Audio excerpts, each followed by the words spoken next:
गोवर्धन पूजा हिंदू धर्म का एक अत्यंत पावन और अर्थपूर्ण पर्व है जो दीपावली के अगले दिन मनाया जाता है। इस पर्व को अन्नकूट के नाम से भी जाना जाता है। नीचे विस्तार से बताया गया है कि गोवर्धन क्यों पूजे जाते हैं, क्यों कूटे या बनाए जाते हैं।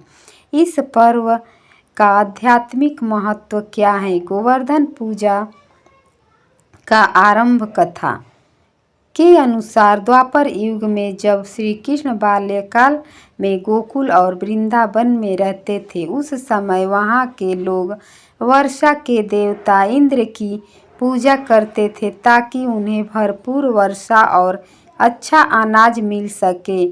श्री कृष्ण ने एक दिन लोगों से पूछा, इंद्र की पूजा क्यों करते हो? क्या इंद्र ही हमारी अन्नदात्री हैं?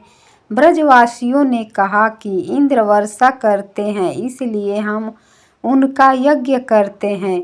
तब श्री कृष्ण ने प्रेम पूर्वक समझाया, वर्षा इंद्र नहीं, यह गोवर्धन पर्वत और प्रकृति की कृपा से होती है। गोवर्धन पर्वत हमारी गायों को चारा देता है, यही हमारे जल और अन्न का आधार है। इसलिए पूजन इंद्र का नहीं, गोवर्धन पर्वत का होना चाहिए। ब्रजवासी श्री कृष्ण की बात मान गए और उसी वर्ष उन्होंने गोवर्धन पर्वत की पूजा की। इंद्र का कोप और गोवर्धन लीला जब इंद्र को यह ज्ञात हुआ कि ब्रजवासी अब उनकी पूजा नहीं कर रहे हैं तो क्रोधित हो गए। उन्होंने गोकुल पर मूसलाधार वर्षा की तो वर्षा इतनी प्रचंड थी कि चारों ओर जल भर गया, घर गिरने लगे और लोग व पशु संकट में पड़ गए। तब 7 वर्षीय श्री कृष्ण ने अपने छोटी उंगली पर गोवर्धन पर्वत उठा लिया, मानो एक विशाल छाता हो। तभी ब्रजवासी गायें और जीव उसकी छाया में आकर सुरक्षित हो गए। 7 दिनों तक निरंतर वर्षा होती रही, परंतु कोई ब्रजवासी हिला नहीं, क्योंकि गोवर्धन पर्वत के नीचे भगवान स्वयं रक्षा कर रहे थे। अंततः इंद्र ने भगवान श्री कृष्ण की शक्ति को पहचाना, अपना अहंकार त्याग दिया और श्री कृष्ण से क्षमा मांगी। तभी से इंद्र पर्वत को गोवर्धन पूजा कहा गया। गोवर्धन क्यों कूटे जाते हैं?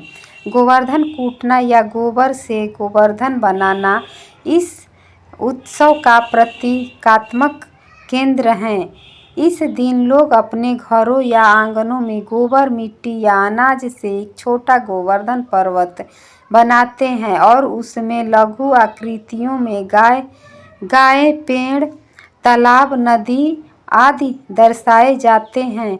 यह मिनिएचर ब्रज की प्रतीकात्मक छवि होती है। फिर भगवान श्री कृष्ण की मूर्ति या तुलसी के पास उस गोवर्धन की पूजा की जाती है।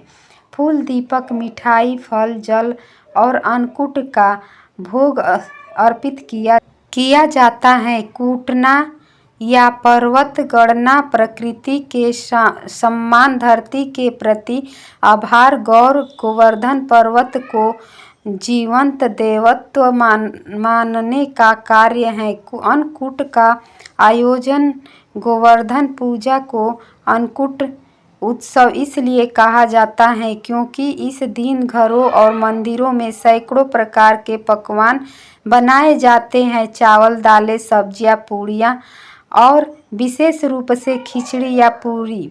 इन्हें पर्वताकार ढेर में सजाया जाता है और उसे गोवर्धन का रूप माना जाता है। उससे पश्चाताप सब पकवान भगवान को अर्पित करके प्रसाद के रूप में बांटे जाते हैं। यह पर्व हमें सिखाता है कि भगवान केवल धन और पूजा से नहीं, सच्चे प्रेम, सेवा और सामूहिकता के प्रसन्न होते हैं। अन्नकूट का अर्थ ही है अन्नों से भरा पहाड़ जो समृद्धि और कृतज्ञता का प्रतीक है। गोवर्धन पूजा का महत्व। प्रकृति का सम्मान। यह पर्वत हमें बताता है कि पृथ्वी, पर्वत, जल, वनस्पति और जीव जंतु सब ईश्वर का रूप है। अहंकार पर विजय। इंद्र का अभिमान टूटना। यह सिखाता है कि अंधकार में ईश्वर की कृपा नहीं बसती। भक्ति की गहराई। सच्ची भक्ति वही है जो भगवान के सभी सृजन में उनकी उपस्थिति देखे। कृषि का उत्सव। यह पर्व किसानों, गायों और पशुओं के प्रति आभार व्यक्त करने का प्रतीक है। सामूहिकता और सेवा का संदेश। अन्नकूट मिल बांटकर खाने की परंपरा हमें दया, सहयोग और प्रेम का पाठ सिखाती है। गोवर्धन परिक्रमा का विशेष फल। गोवर्धन पर्वत आज भी मथुरा से लगभग 22 किलोमीटर दूर स्थित है।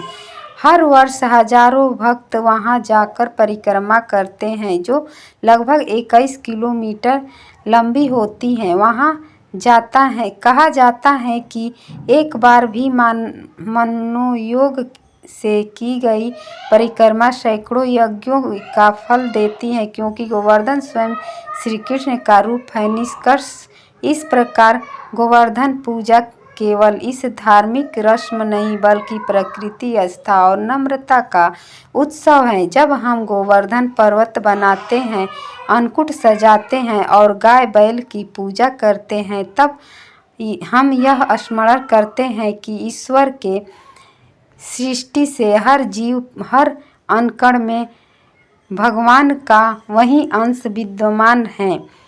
वीडियो को लाइक करके चैनल को सब्सक्राइब कर दे। फिर मिलेंगे नई कहानी के साथ।